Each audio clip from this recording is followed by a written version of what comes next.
NACDL is the association of the nation's criminal defense bar.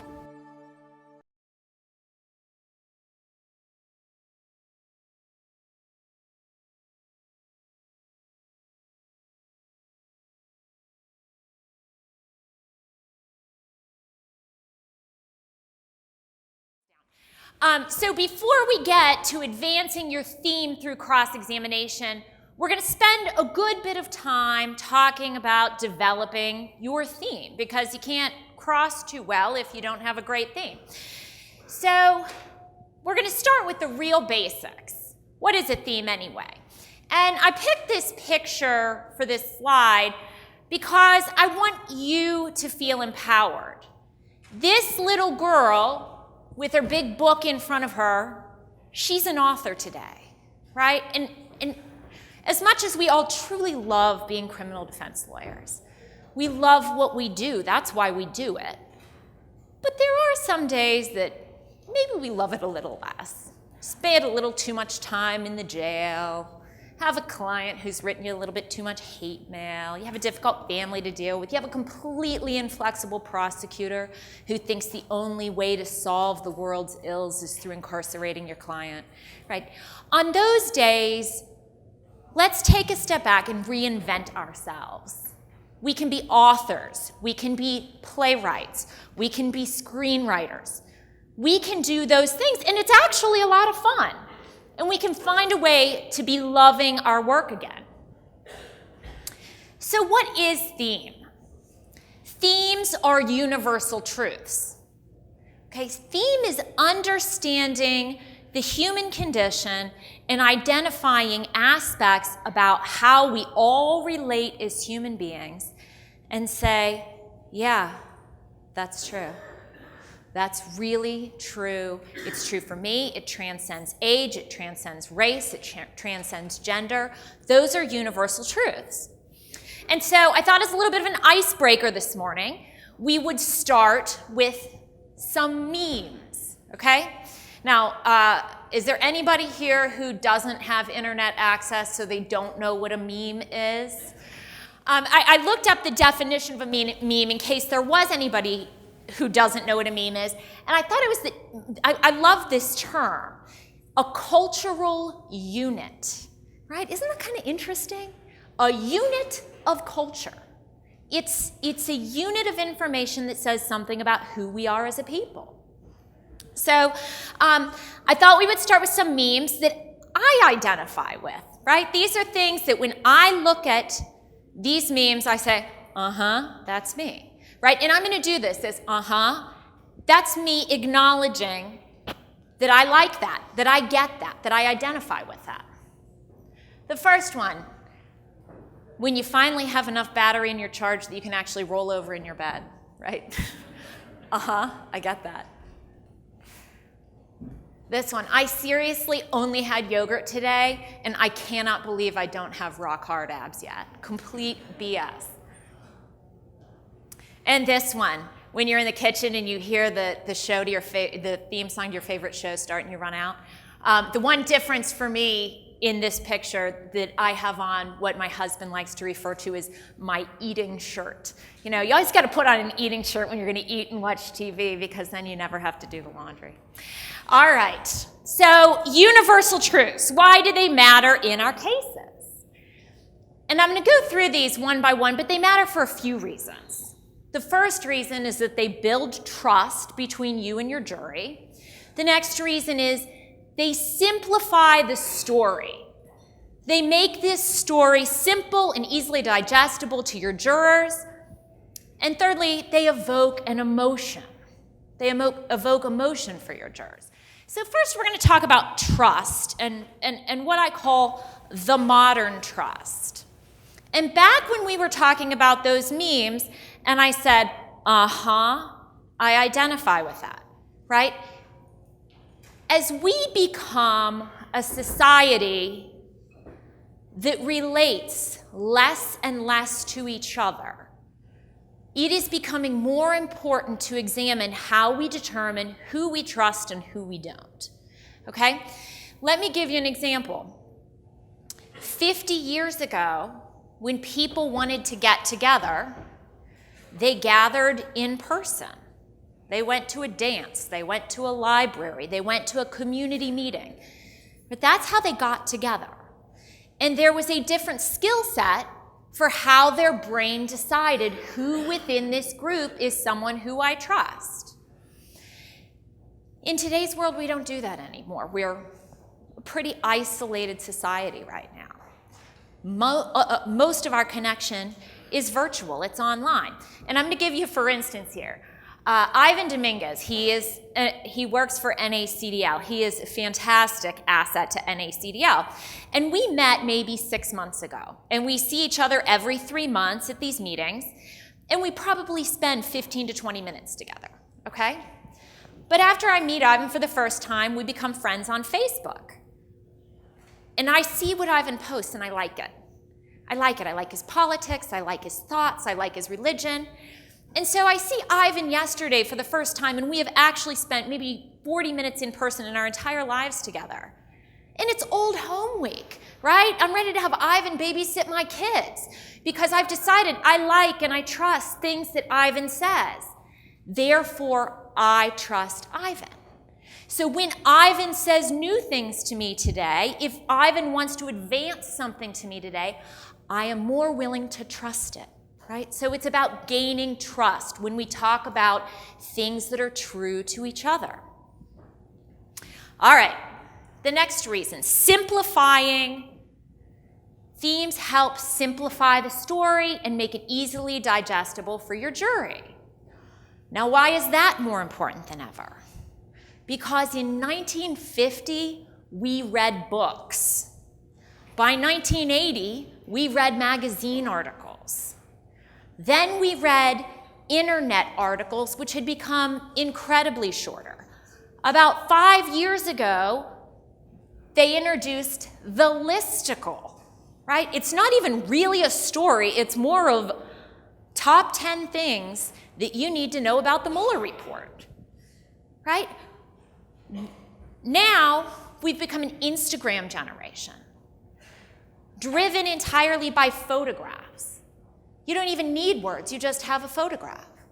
So we are, as a society, we need to understand our jurors, that society doesn't have the patience to understand a long and complicated story. We need to make it really easy for them. And when we have themes, when we introduce our story as a theme, they already understand that, right? It's something that they can easily understand. And where are there aspects of that story that are missing, they fill in the blanks with what they already understand to be the theme. So next, and this is where I win the award for the cheesiest presenter of the 2 days, you're going to look at this quote and you're going to say, did she pull this from her high school yearbook? And I'm going to say, no, my 12-year-old found it for me on Pinterest. And the quote is Maya Angelou, at the end of the day, people won't remember what you did or what you said or what you did. They will remember how you made them feel. Everybody hear that quote sometime before in their life? It's true. Now, with plenty of my cases, I am only hoping that the jury won't remember what my client did or what he said, okay?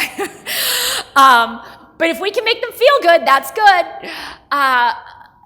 If we can evoke emotion, that's going to be memorable. That is something they will take back with them to the jury room, right? They're going to listen. They might be listening to 25, 30 witnesses in some trials. They're not going to remember what everybody said or every nuance that existed in the cross. But if we can evoke an emotion that they relate to, when they go back to the jury room, that's what they're going to think about, and that's what they're going to talk about. So let's talk about, that's kind of general life themes. Let's narrow it down and talk about universal truths that exist in criminal cases. A theme for a criminal case is a lens that, when applied to the facts in your case, makes your conclusion true. So what do I mean when I say that? So somebody else has already looked at these facts before the case has gotten to you, right? It's law enforcement or the police. They've looked at the facts and they've come to a conclusion. They've gone out and arrested your client. So what we have to say is, what is the lens that we can put on top of these facts that now when you look at these facts, it makes your conclusion true, that your client needs to be acquitted? So I have a little cheat sentence to fill in the blank for helping decide what your theme is. And so the theme is, or the sentence is, if you understand blank, and that first blank is the theme, you will then understand, and it's the second blank, and it's the plight of my client, right? The second blank is the plight of my client. Now, before we go on to the theme, we're going to talk about what's the plight of your client. Okay, the plight of the client is the conflict in the story. Just like basic story writing, every story needs a conflict. So you have to identify what the conflict is. Now, it's not, the conflict that law enforcement thinks it is. The conflict is going to be man versus man versus nature, man versus society, man versus self, could be man versus technology. And in this conflict, your client is the one who's the victim, right? The conflict is how all this happened, whatever this is, that your client ended up being victimized with his hands in handcuffs. So let's go back and fill in that first blank with some cases that we have, okay? So the first one, picture that I have on the left-hand side is Central Park 5. People remember this case? It was in the 80s. 5 black kids arrested for a woman jogging in Central Park who was raped and beaten to death. These 5 kids were tried, convicted. They had been effectively beaten into giving false confessions. And if you're going to understand what happened there, the starting point has to be that this was a city, New York at the time, was a city with tremendous racial problems, right? So the starting point, if you understand racial bias, then you can begin to understand how these 5 black kids are wrongfully accused. The next one, if you understand privilege, we got Aunt Becky here, right? College cheating scandal. Okay, wait, this sentence isn't going to go so well. So there's trial and error. We're not using this. The government might use this one. Let's move on to a better example of using privilege as a theme, okay? Duke lacrosse scandal. I'm from North Carolina. If y'all remember the Duke lacrosse scandal, about half a dozen students who were Duke lacrosse players got arrested for what was alleged to be a gang rape of a black stripper who had come to one of their parties. Turns out they were innocent, but when you examine how this occurred, how did these 6 kids get arrested for a crime they never committed? How did that happen? If you need to understand privilege, right? These kids were targeted for their privilege.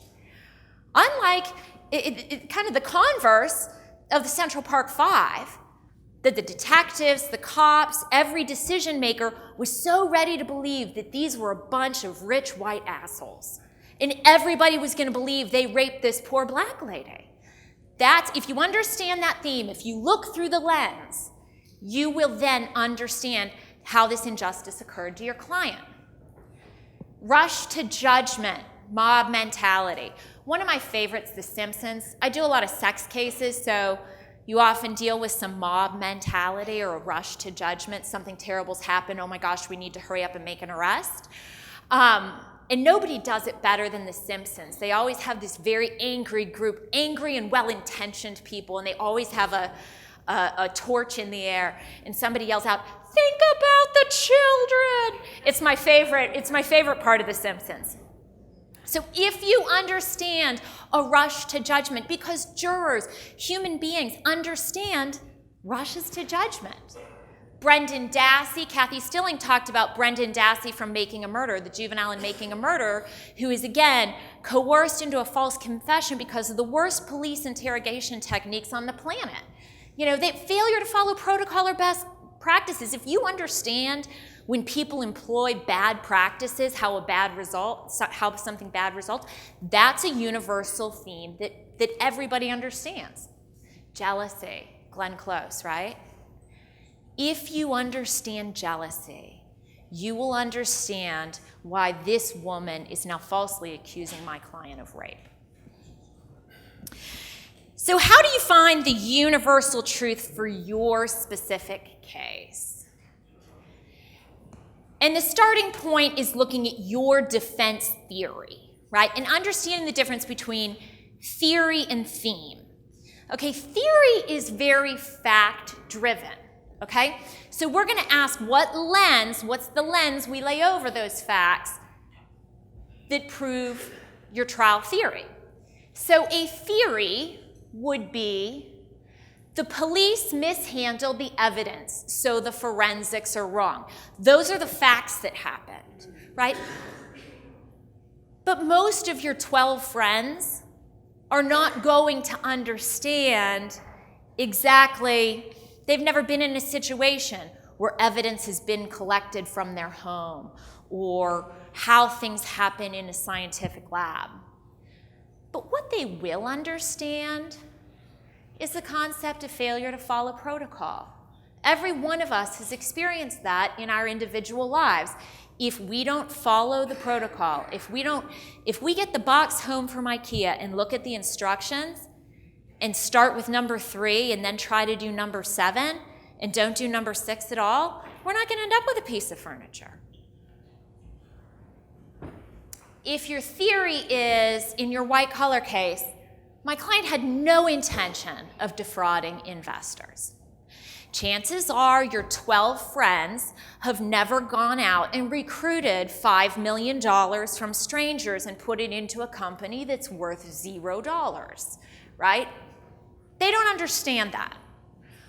What they do understand, however, is your client was working his ass off. And hard work is the hallmark of good faith, right? That's something they understand. If you really want something to go well, you're going to work hard at it. Everybody gets that. So that is your theme. Looking at this, one thing to pretty seriously examine in your case is both looking at your theory as well as looking at the government's theory. And when you look at your theory of the case, you say, what's present here? What are the facts? What does it look like if everybody's believing my theory? What's that image? What's that Instagram image? To the contrary, look at the government's theory. Consider the government's theory and think about what would their picture look like and what's absent. What is not happening in this Instagram picture of their case. So you don't have to have one theme, you can have lots of themes. And sometimes themes involve sub-themes. If you're going with the hard work as a hallmark of good faith, when you examine those facts, you say, okay, what else is good here? What are our other good facts? Maybe your client was really transparent with people.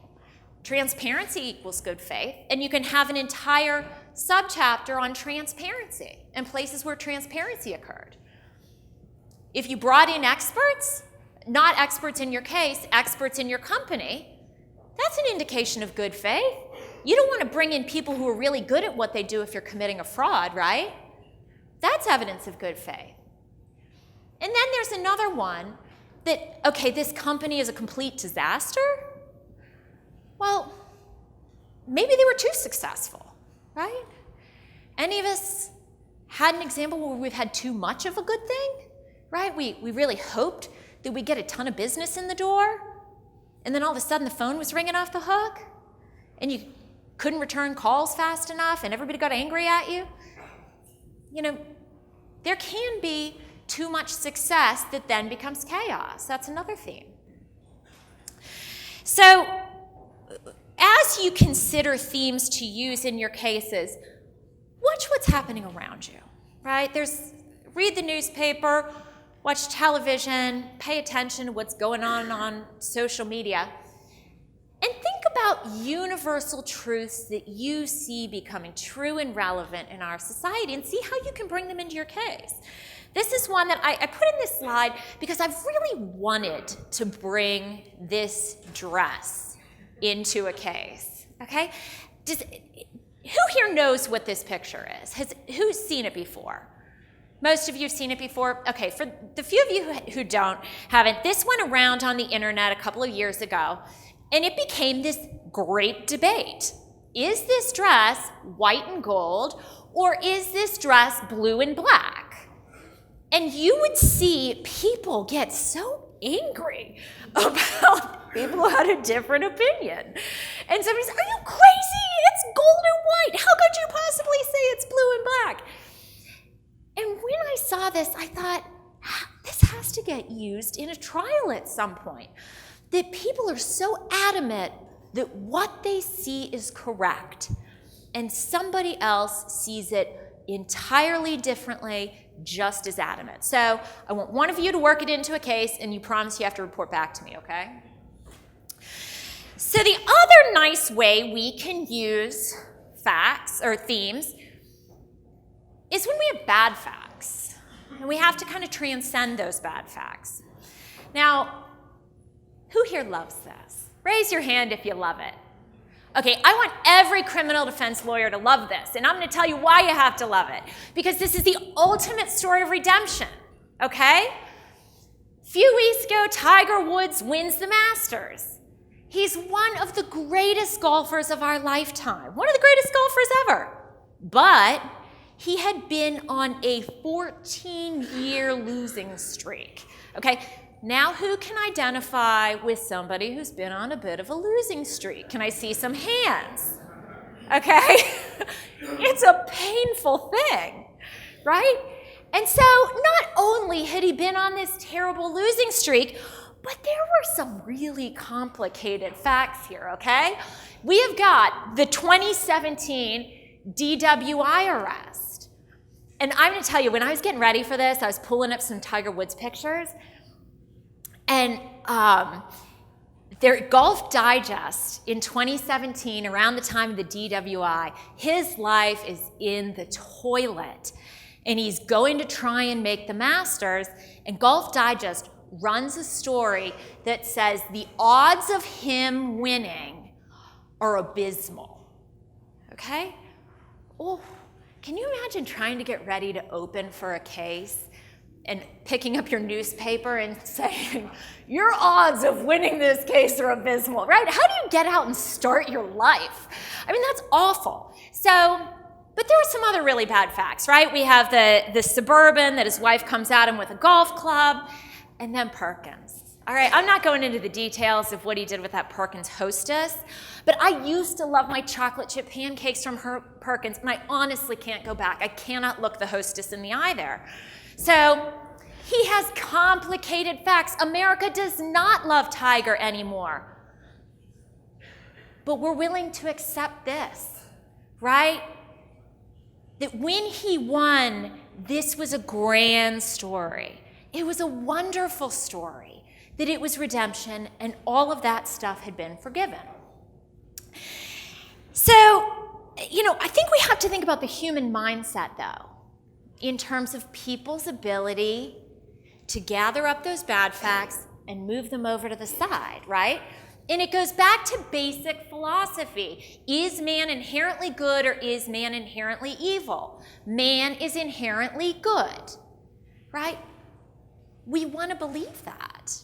We as a human race want to survive believing that good things happen, that bad things that happen are anomalies. So the human race has the great capacity to push away some bad things, right? To be able to work them into the fabric of understanding. And I think that one of the reasons that we have the ability to do that is because universal truths that we understand, a lot of them deal with heartbreak. We all understand heartbreak. We have had great days and we have had some terrible days. And so by embracing heartbreak, we are able to deal with bad facts. And here are some examples that I have in terms of dealing with heartbreak, right? So for your white-collar client who raised all that money for his investors, and the company's now worth zero, we have to deal with that bad fact that the company's worth zero. And by the way, this business plan was never going to work, right? It was never going to work. So what's a universal truth that we can all understand? The marketplace can be a chaotic and troubling place, right? The marketplace can be really chaotic. For your client who gets pulled over, your 18-year-old client who gets pulled over and he has a backpack in the car and there's cocaine in it, who knows who owns the backpack, who knows how long it's been there, car's registered in somebody else's name. But, tough fact, your client has a bunch of previous cocaine convictions that have already come in. There's cocaine in the backpack, previous cocaine convictions that are going to come in, right? How are we going to deal with those? You've got good facts in this case, but we have to deal with these prior convictions that are coming in. Young kids can make impulsive and regrettable decisions. Right? For anybody in here who has gotten male children through college, hallelujah, good job, right? If they didn't even get a misdemeanor, actual high five. So, this is a truth. It's a universal truth. Young kids do make impulsive decisions. They make regrettable decisions. That's why they're kids. Okay, last one. Your boyfriend, girlfriend who have had kind of a traumatic relationship, they had sex and she's saying it's rape. Unfortunately, there's a couple previous domestic violence complaints against your client that makes this more challenging. Relationships can be rocky, right? You're not going to identify, your jury isn't going to necessarily identify with their girlfriend ever receiving a black eye, right? They might not understand that. But what they will understand is that relationships can be rocky. Relationships are tough. So you have to start by embracing that heartbreak. But then you have to, after you embrace the heartbreak, you have to end on the upswing, right? You have to have that redemption, the Tiger Woods moment. And so going back to our white-collar case, we have your guy who recruited the investors. The marketplace can be a chaotic and troublesome place. But my client worked really hard to make this business a success, right? True facts, all true facts. All right, your impulsive 18-year-old with cocaine in his backpack, young kids can make impulsive and regrettable decisions. But on this day, right, this is a trick, pivot. On this day, we're talking about these facts. He was on his way to work. That's all he wanted to do. Get to that Home Depot and work his minimum wage job. That's all he wanted to do. Who left the backpack in the car? Not me. Relationships can be rocky, right? Sorry about the black eye, sweetheart. Relationships can be rocky, but on this night, the night of the crime, these two were feeling the love. That was consensual. Okay. So we also need to think about theme as a way of organizing, right? It's a great way to organize your case, and Larry Posner talked about this. This is the chapter method of cross, right? This is setting up the chapter method. And when we think about organizing our case by theme, I think it's good to start thinking about the day that our jurors are about to have when they come to sit on your trial. They are the ultimate newbies, right? We go to court every week, sometimes every day. We know the people who work there. We know where the stairwells are. We know the fastest way to get to the courtroom that we're going to, right? These jurors start their day trying to figure out how to get to the courthouse. And then which parking lot to park in. Are they parking in the right place? Are they going to get a ticket? How's this all going to work? Are they going to give me a snack break? Should I go to the bathroom now? Can I still get out of this jury service? Like, they have no idea what's going on. And then they get put into the jury box, and there's all these people sitting there, and they don't know who anybody is. They don't know who the clerk is or the court reporter. They really don't. And I know that the judge runs through all this stuff, but they're like, what? It's like going to a cocktail party with 50 people and then expecting them to give a coherent recitation of everything that happened in everybody's name and everyone's role at that party afterwards. Remember what things look like for your jurors. And then when you add your case facts in there, here is what your case looks like. Right? One thing that I really like to think about is how much I try to edit myself when I'm preparing my closing, when I'm referring to Officer this and Officer Smith and Officer Wise. Do those jurors actually remember who any of those witnesses' names are? No. They're like, remember the guy with the funny hair? That's what I should really be saying, because then they might remember. But this is how your case looks. And I am saying when you organize your case through theme, you Marie Kondo that shit, right? This is what it looks like. This is what you can make it look like. So organize by theme. Pick your themes and then fill in your cross underneath it. So as we decide on the actual theme, let's tweak it, right? Let's punch it up a little bit and consider different ways to approach it. The first is by style. So typically we don't like to be preached to. That's kind of annoying, and we're really resistant to do it when we get preached to.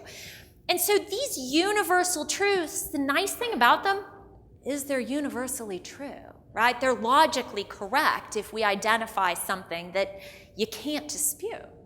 So we can consider, instead of preaching this, and this really works well in voir dire, instead of preaching protocol, following protocol is necessary to achieve reliable results in scientific testing, right? Okay, we're going to agree with that, right? So maybe we say it this way in voir dire. You think following protocol is important in scientific testing? And let me see how I'm doing on time before I get into this story. How am I okay on time? Okay. So if you're wondering who this picture is, this guy is Dwayne Deaver from the State Bureau of Investigation in North Carolina. I feel an obligation to bring you all some North Carolina flavor. It's like I brought you peanuts or something, boiled peanuts. Welcome to North Carolina. I'm going to tell you all the crazy stuff about our laws. Dwayne Deaver was the head of the SBI, and if any of you watched The Staircase, he was presented in there. He was in charge of a lot of the crime scene testing and crime scene expert, particularly in blood spatter. And unfortunately, after he had been responsible for convicting about 300 folks, they found out that he was following like zero science.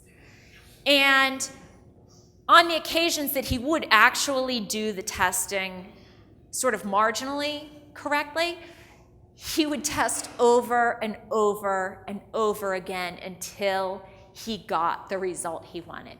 So that's not protocol. And if you watch The Staircase, you'll see that there's these videos that, because he also thought it was kind of fun to videotape what he was doing, and that was a bad fact for him, because you watch, and this is one of my partners, exonerated a guy, Greg Taylor, who spent, well over a decade in jail for a crime he didn't commit. And he was trying to swipe a knife in just the right way to be able to get the blood to look like something that they had found on something they tied to Greg Taylor. And so he's swiping, and he doesn't get it. Puts on another shirt, swiping, doesn't get it. And then the third time's the charm, and he gets it. And he's like, yeah, we got it. And you're like, oh my God. That is not the protocol. That is not scientific protocol. So And, you know, it's all fun and games. Scathing SBI audit says 230 cases tainted by these investigations. And, you know, we can punch this up even just a little bit more. Is following protocol critical for reliable scientific testing? So keep testing these words. Make it as good as you can, because this is going to be the language that you're going to want to repeat over and over, because an important part of theme is repetition, right? Repeating this through different witnesses and different individuals. If you're going to be calling a witness on direct who's going to be an expert about how you actually do scientific testing, why don't you prep with her before the trial and get your language straight, right? Whatever phrase she is going to use, that might be the phrase that you mimic. So when the jurors heard it 3, 4, 5, 6 different times on your cross, when it comes to direct, it is the exact money language that she uses. And the jury's going to know, you're right. This phrase has been used 7 or 8 different times. That's the right language. I had to add as a footnote to this slide, it's great that the SBI found that this guy was doing this. All these folks get out of prison. But the heartbreak of it is that for some injustices that can be addressed as attorneys bring old, this is from the news article, as attorneys bring old cases back to court. For others, it's too late. 3 of the defendants in botched cases have been executed. So when we think about the language we use, ask yourself this: does it roll off your tongue? I want you guys to finish this sentence for me. If it doesn't fit, thank you, right? There really is. I try to find a better example for you. I just don't think there is one. Right? If you have language like that rhymes that way, it's going to stick with the jury forever. So, will it stick in your mind? And really what I mean here is, will it stick in your juror's mind? Because the theme is something that we want the jury to take back with them to the jury room. When everybody says, what's this case about again? We sat here for like 5 days. What's this all about? Sometimes there's a weekend break in there, for God's sakes. Will it stick in their mind? And for this, I turn to the experts, okay? We can pretend we're screenwriters, right? But we are actually lawyers. So what do the screenwriters do? And so when I was going to give you guys this example, I was going back and forth between 2 of my favorite shows, Sex and the City and The Wire. And your homework from today is that I instruct you to binge watch one of these shows. It's going to be like the best homework you've ever had, because I had to re-binge watch them both to try and decide which one to use for you guys. And there I was, like, holed up in my den with my eating shirt on and watching this. My kids are like, Mom, I need help with my homework. I'm like, I'm working. Netflix is like, are you actually still watching Sex and the City? Yes, I am. So how do the writers do it, right? And I'm going to tell you that Sex and the City is a tremendous show for this reason. 23 minutes long is how long each episode is. And it's actually pretty formulaic. Formulas are really helpful for us criminal defense lawyers because any shortcuts we can take, we need them. So Sex and the City is a pretty formulaic show because every episode, so there's 4 women characters. And if you ever talk to women about Sex and the City, be like, who do you identify with from Sex and the City? And each woman has one of the characters that they really identify with, right? And they'll really start talking about who it is they identify with. But there's 5 characters for Sex and the City, right? There are these 4 main women, and then there's the city. So each episode focuses on one theme, right? There is one theme, and it impacts each individual character's life, and then it impacts the city.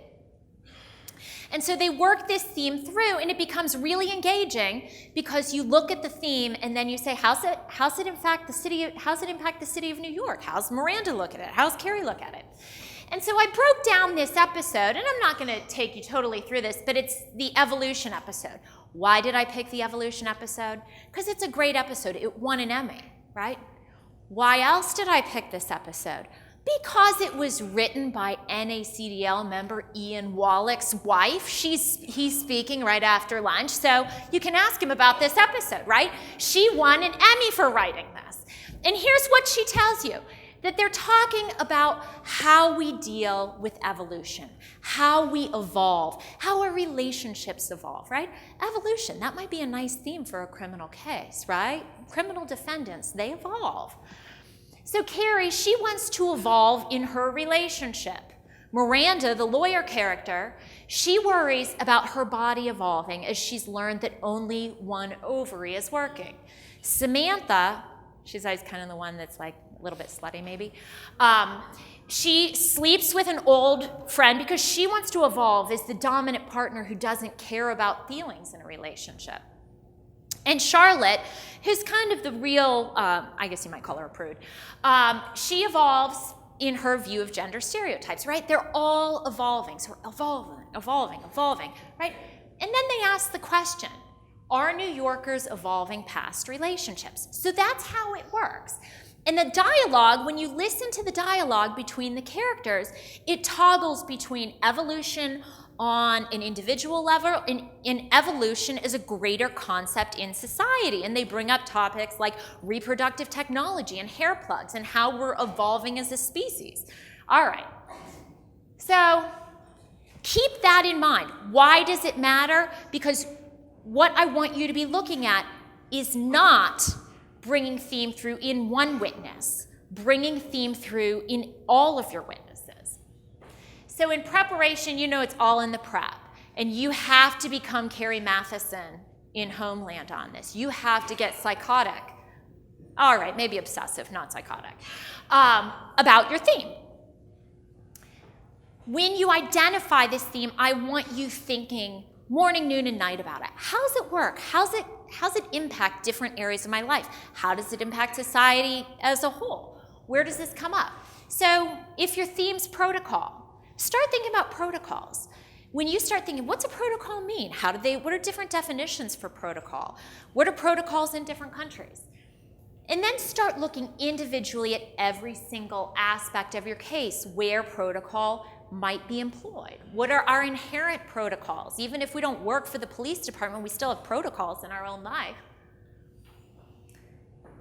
Look to creative venues to help expand your search. If you can find songs, TV shows, poems, fairy tales that deal with this theme, you can decide what's worked well in communicating this for other folks, and it's going to continue to jog your memory. You need to be talking to your investigator about your theme, right? If you think about the TV show Dragnet, it was always for the investigator, just the facts, ma'am, right? If your investigator's only thinking about the facts, they're not going to be asking questions that relate to your theory. And if they go out and interview somebody and you only decide your theory like a week before trial, it's way too late.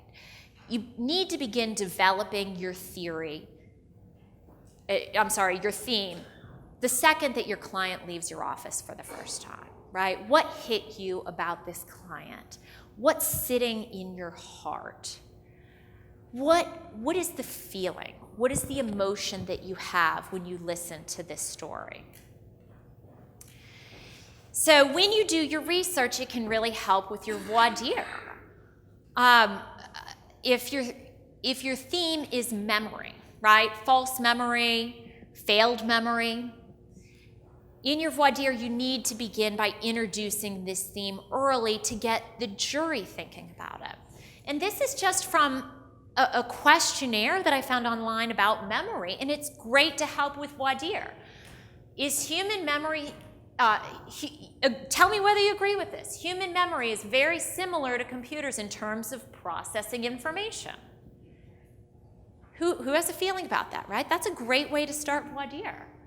Since human memory systems are related to cognition, is it unusual for us to make memories if we think hard enough? Can you create memories? Who believes that you might be able to create memories? Is human memory affected by our experience and interpretation of an experience? right? These are great things to be asking. This really helps set up your voir dire when you're doing this preparation. So once you have your theme, once you say, okay, I've tweaked this theme, this is where I am, your case starts to fall into place, right? Your opening argument. This case is about failed memory. This case is about failure to follow protocol. And then you go through all of the facts that support that theme. So here we are in cross, right? 55 minutes in, and we're talking about cross. So we start with the basic logic of our theme. First class you ever take in logic deals with this premise. All men are mortal. Socrates is a man. Socrates is mortal. So that first sentence, the all men are mortal, that's your universal truth. Then you follow it up with your particular instance, right? Start with the universal truth. Then add your particular instance, the facts of this case. And then you get the conclusion that you want. You combine your facts with the universal truth, and it ends up with the equation that we want. So here's the equation that you use in formulating your cross. We typically think about using our cross. One of the things that we celebrate in our cross is when we have something hard and nailed down, right? We have our report that we have like highlighted and circled that has a great fact, or a quote that is just a complete money quote from the interview, right? We're so excited about that. The bank record that shows their theory can't be true, the highlighted portion, right? Our good cross hinges on the fixed point. Remember that universal truths are that fixed point. So if you have this fixed point of your universal truth, you can work around that for your cross. Yeah, if you could start following protocol, Mr. Deaver, that would be great. So when you are working your cross, and this is something that you start with in preparation, and this is I stole from NACDL president Drew Finling at a CLE I went to where he talked about cross, and it's called a cross to close score sheet, and his looked more like a baseball scoring card, but my Excel skills aren't that great.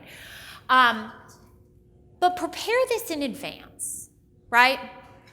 And it is the equation. What goes across here is that equation that I talked about, the equation that you must set up with your universal truth, getting the witness to commit to the universal truth, that they know what you're talking about with the universal truth, how that universal truth applies in their life or their particular instance, the fact that they follow this universal truth because they agree with it, and then you insert the particular fact, right? So you have this score sheet kind of going across, and this one is for a child sex case, right? And it's the forensic interviewer in the child sex case has completely failed to follow proper protocol, and that's the heart of your case, right? That's your theme. Their failure to follow protocol has yielded this completely untrustworthy interview of this 5-year-old. That's your theme. So we have the witnesses that go down in the Excel sheet. And what this represents is that the forensic interviewer is going to be the cross where you hit each and every element. You're going to go A to Z on the forensic interviewer because that's who screwed up the protocol. But that doesn't mean that we don't cross every other witness on protocol because we want to establish this repetition. We want to establish this Sex and the City effect, that our jurors are so ingrained with this theme and the importance of following protocol that that's what they're going to be talking about when they go to the jury room. So when we interview the child's mom, when we cross the child's mom, we're not going to be crossing her about the forensic interviewer who screwed up, but we're going to ask her if there's any protocols that she follows in her life. And if she follows those protocols, because she knows when you follow a protocol, you end up with a reliable result. Right? And that's important. If you follow the steps according to the way you're supposed to follow the steps, you get an anticipated and reliable result. Right? Same with law enforcement. Cop didn't screw up. It was the forensic interviewer who screwed up. But you better believe we're going to be crossing that cop about the importance of protocol. So you don't have to go A to Z on everybody. You can just include it like you can go as far as you can and only make sure that you're hammering the forensic interview. Here it looks like the medical doctor screwed up as well. So then it's real easy when we get to closing. We have our theme, and then we get to work through our theme. And the thing that's really nice about having these cross to close score sheets is that it makes it really easy for us when we're scrambling at the last minute to put that closing together. When we have these cross to close sheets, I talked about the picture, the Instagram picture, because it's not just our words at closing. Hopefully it's going to be our PowerPoint. And if we have this scripted in advance, including our universal truths, we need to know what is the picture we want the jury to take away from this. And this is a white collar case I had. And the idea, and it was a client worked hard, client brought in experts, right? It was a good faith. Hard work looks like good faith. And this one slide is the culmination of about 16 different witnesses, right? We had this dummied up in advance so that this could be the Instagram takeaway. To say, are you kidding me? Do you think if you are committing fraud, these are all the people that you're bringing in, all these hardworking, legitimate professionals? Is that who you're bringing in to examine your case, to examine your books, to work on your business? That doesn't look like fraud. So that's the picture that the jury gets to take away. All right, final thoughts, last thoughts. I hope that you learned a thing or two today, so thanks for listening. But the other point that I hope that you took away is that when our job is not fun, because it isn't always fun, I want you to examine the parts of yourself and the parts of your life that you can really engage in your work and still be doing wonderful, committed work. This is Jane Goodall. You know, sometimes I think, I get so tired out of being with people, right? This is a people business. Sometimes I just want to be an observer. I just want to step back and watch and analyze people. And I realize in this line of work, we get to do that. I hope that you guys all find something that you truly love in your work and get to bring it to help your clients' cases. So have a nice lunch. Great to see you.